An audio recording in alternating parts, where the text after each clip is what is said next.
Welcome back everyone, welcome to civil services study. आज हो गई है 1 जुलाई 2020 और लगाते हैं यूपीएससी का टेस्ट नंबर 420। तो चलिए स्टार्ट करते हैं। फोकस करेंगे करंट अफेयर्स के प्रश्नों पर। इंपॉर्टेंट है सारे के सारे प्रश्न। तो क्वेश्चन नंबर 1 पर आ जाइए। निम्नलिखित युग्मों पर विचार करना। एक तरफ है साहित्यिक रचनाएं और उसके सामने है उसके रचनाकार। अमार सोनार बंगला के सामने लिखा है रविंद्रनाथ टैगोर और ठाकुर मार झूली सी सुब्रमण्यम भरथियार और सुदेश गीतांगल के सामने लिखा है दक्षिणारंजन मित्र मजुमदार। क्या है इसमें, कौन कौन सा सही सुमेलित है? देखिए, पहला वाला तो करेक्ट है। अमार सोनार बंगला के रचनाकार है रविंद्रनाथ टैगोर और ठाकुर मार झूली के रचनाकार हैं दक्षिणारंजन मित्र मजुमदार और सुदेश गीतांगल के हैं सी सुब्रमण्यम भरथियार।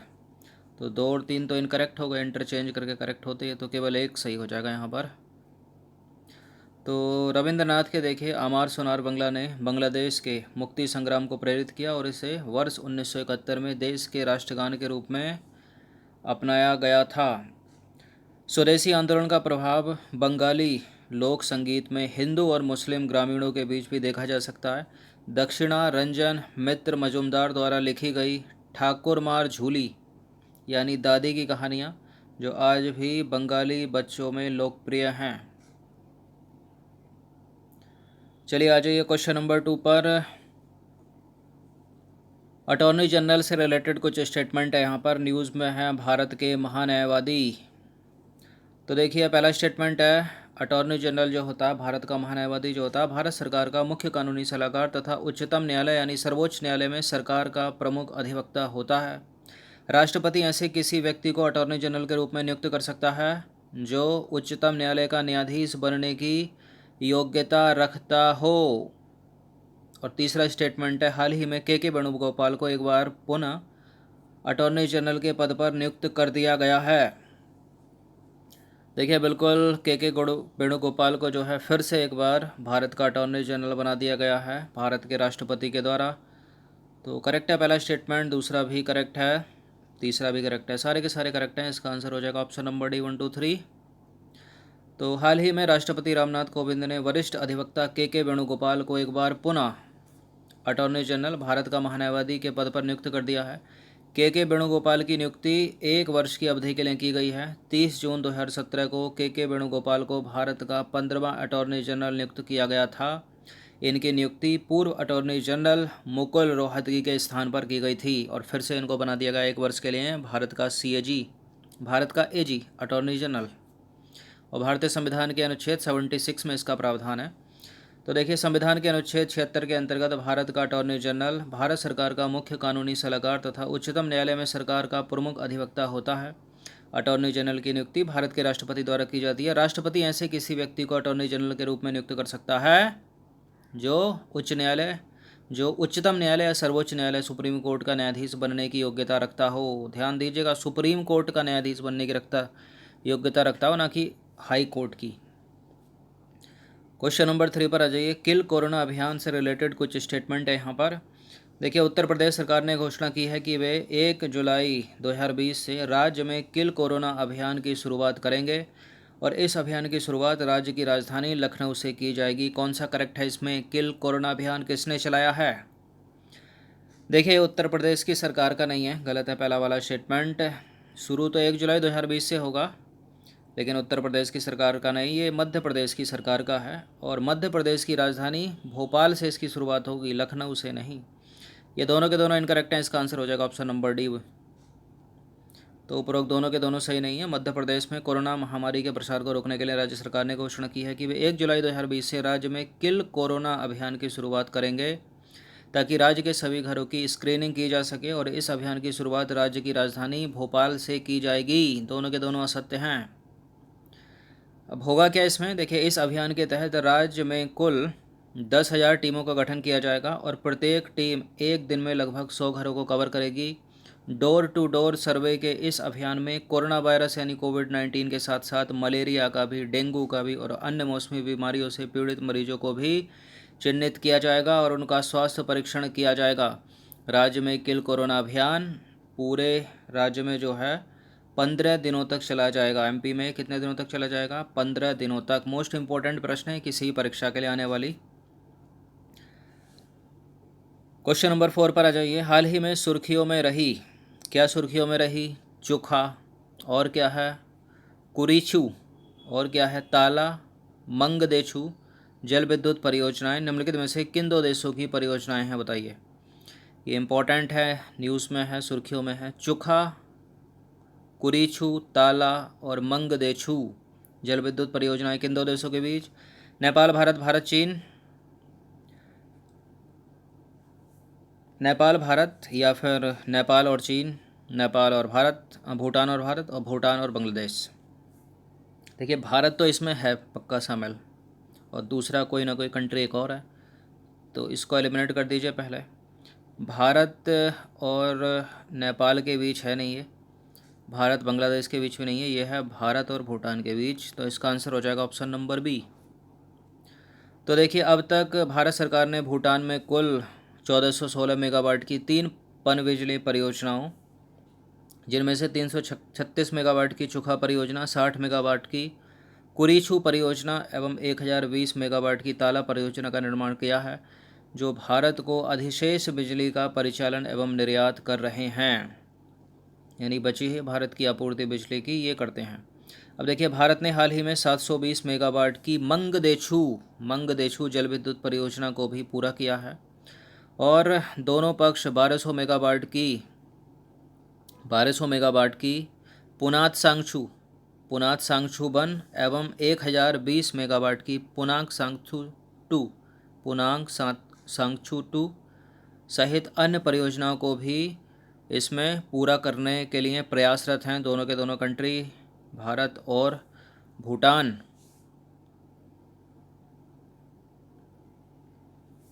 चलिए तो इसका आंसर हो जाएगा भारत और भूटान, ऑप्शन नंबर बी। अब आ जाइए क्वेश्चन नंबर 5।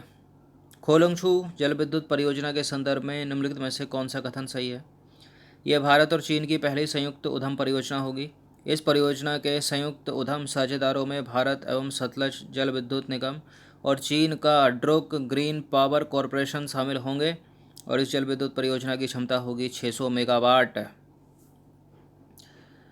देखिए खोलंगछू जो जल विद्युत परियोजना है वो भारत और भूटान के बीच ही है, तो भारत और चीन की ये पहली संयुक्त उद्यम परियोजना नहीं, बल्कि ये भारत और भूटान की पहली संयुक्त उद्यम परियोजना होगी। तो गलत है पहला वाला स्टेटमेंट। और इस परियोजना के संयुक्त उद्यम साझेदारों में भारत का सतलज जल विद्युत निगम और भूटान का ड्रुक ग्रीन पावर कॉरपोरेशन शामिल है, न कि चीन का। इस जल विद्युत परियोजना की क्षमता 600 मेगावाट है। ये तीसरा वाला सी करेक्ट हो जाएगा केवल, बाकी पहला इनकरेक्ट, दूसरा इनकरेक्ट, थर्ड हो जाएगा करेक्ट। तो सी है इसका आंसर। तो हाल ही में भारत और भूटान ने 600 मेगावाट क्षमता वाली खोलंगछू जल विद्युत परियोजना हेतु एक हस्ताक्षर किए हैं, एक समझौते पर हस्ताक्षर किए हैं। ये भारत और भूटान के बीच पहली संयुक्त परियोजना होगी, न कि भारत और चीन के बीच। इस परियोजना के संयुक्त उद्यम साझेदारों में भारत का सतलज जल उद्यम निगम और भूटान का ड्रुक ग्रीन पावर कॉरपोरेशन शामिल होंगे। क्वेश्चन नंबर 6 पर आ जाइए। भारत बायोटेक का राष्ट्रीय महत्व आपको बताना है।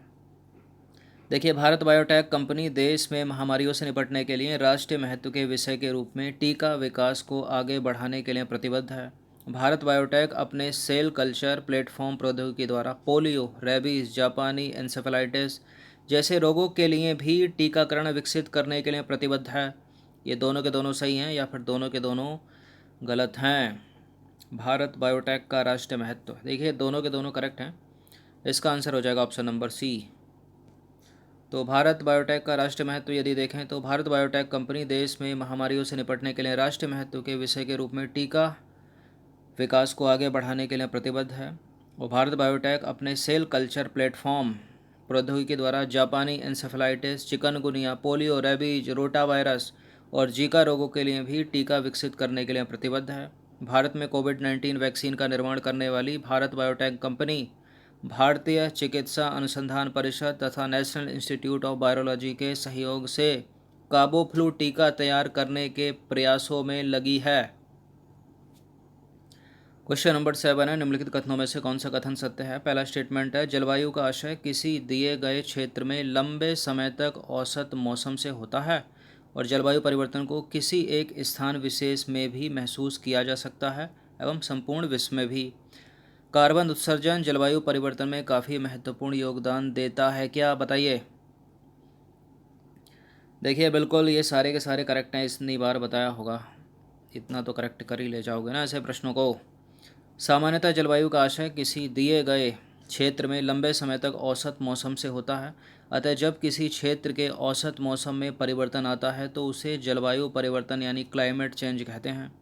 जलवायु परिवर्तन को किसी एक स्थान विशेष में भी महसूस किया जा सकता है और संपूर्ण विश्व में भी। यदि वर्तमान संदर्भ में बात करें तो यह इसका प्रभाव लगभग संपूर्ण विश्व में देखने को मिल रहा है।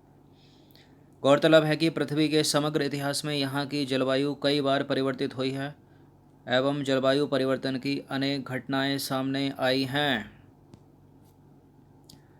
अब देखिए, कार्बन उत्सर्जन जलवायु परिवर्तन में काफ़ी महत्वपूर्ण योगदान देता है, जिसके मनुष्यों और पर्यावरण पर गंभीर परिणाम हो सकते हैं और वो परिणाम बहुत बार बताए होंगे हमने। देखिए, गौरतलब है कि कार्बन डाइऑक्साइड लगभग 50 से 200 वर्षों तक वायुमंडल में बनी रहती है। इस कारण इसका प्रभाव भविष्य में लंबे समय तक रहता है।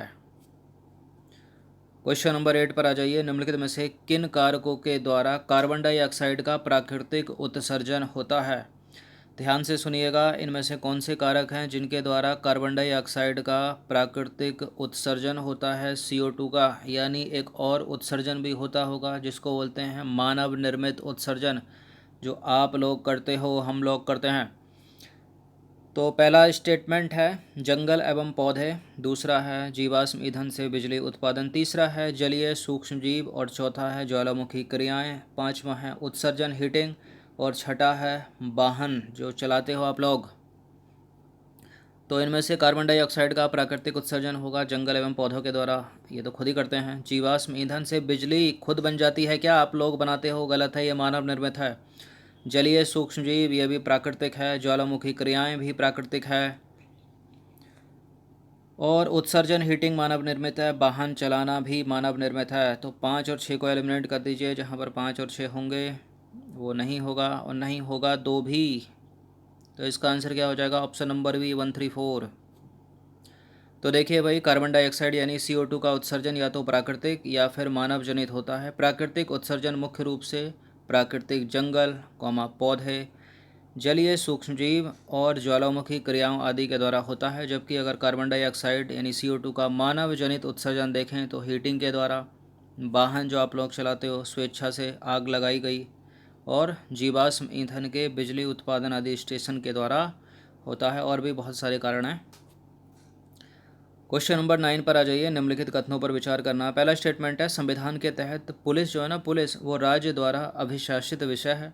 भारत के प्रत्येक राज्य के पास अपना पुलिस बल है। प्रत्येक राज्य के पास है क्या, पुलिस बल राज्य द्वारा अधिकार प्रदत्त व्यक्तियों का एक निकाय है। और आपको नीचे दिए गए कूट की सहायता से सही उत्तर का चुनाव करना है। तो करेक्ट है पहला स्टेटमेंट, संविधान के तहत पुलिस जो है वो राज्य द्वारा अभिशासित विषय है। प्रत्येक राज्य, भारत के प्रत्येक राज्य के पास अपना एक पुलिस बल है और पुलिस बल राज्य द्वारा अधिकार प्रदत्त व्यक्तियों का एक निकाय है।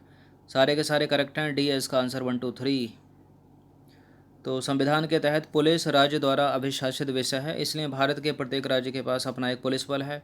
राज्यों की सहायता के लिए केंद्र को भी पुलिस बलों के रखरखाव की अनुमति दी गई है ताकि कानून और व्यवस्था की स्थिति सुनिश्चित की जा सके। इस प्रकार हम कह सकते हैं कि पुलिस बल राज्य द्वारा अधिकार प्रदत्त व्यक्तियों का एक निकाय है जो राज्य द्वारा निर्मित कानूनों को लागू करने, संपत्ति की रक्षा करने और नागरिक अव्यवस्था को सीमित रखने का कार्य करता है। करता है क्या, करता तो है, कुछ नहीं लेकिन कुछ तो करते ही हैं। चलिए क्वेश्चन नंबर 10 पर आ जाइए। हाल ही में कोविड-19 मरीजों के लिए दुनिया का सबसे बड़ा plasma therapy testing project Platina launch किया गया है, जिसके लिए जो है 16.65 करोड़ रुपए को मंजूरी दी गई है। इसे किस भारतीय राज्य ने लॉन्च किया है, बताइए। प्रोजेक्ट प्लेटिना, जो दुनिया का सबसे बड़ा प्लाज्मा थेरेपी टेस्टिंग है। कौन सा हो सकता है? सबसे ज़्यादा केस किस में हैं? भारत में कोविड-19 के महाराष्ट्र में है, तो इसका उत्तर महाराष्ट्र ही है, ऑप्शन नंबर ए। उसके बाद फिलहाल करंट में तमिलनाडु दूसरे पर चल रहा है और दिल्ली तीसरे पर है। ये पिछले कुछ समय में ऊपर नीचे हुए दोनों। थर्ड पायदान पर नई दिल्ली। तो देखिए, महाराष्ट्र के मुख्यमंत्री, नाम क्या है उनका, उद्धव ठाकरे ने कोविड-19 मरीजों के लिए दुनिया का सबसे बड़ा plasma therapy testing project Platina launch किया है और राज्य सरकार ने इस परियोजना के लिए मुख्यमंत्री राहत कोष से 16.65 करोड़ रुपए की मंजूरी मिली है, उन्होंने दी है।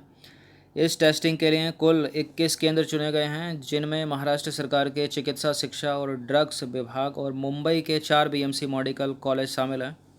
इस परियोजना के अंतर्गत गंभीर रोगियों का प्लाज्मा की 200 मिलीलीटर की 2 खुराकें दी जाएंगी रोगियों को, और टेस्टिंग परियोजना के तहत सभी कोरोना वायरस रोगियों को मुफ्त में उपचार प्रदान किया जाएगा।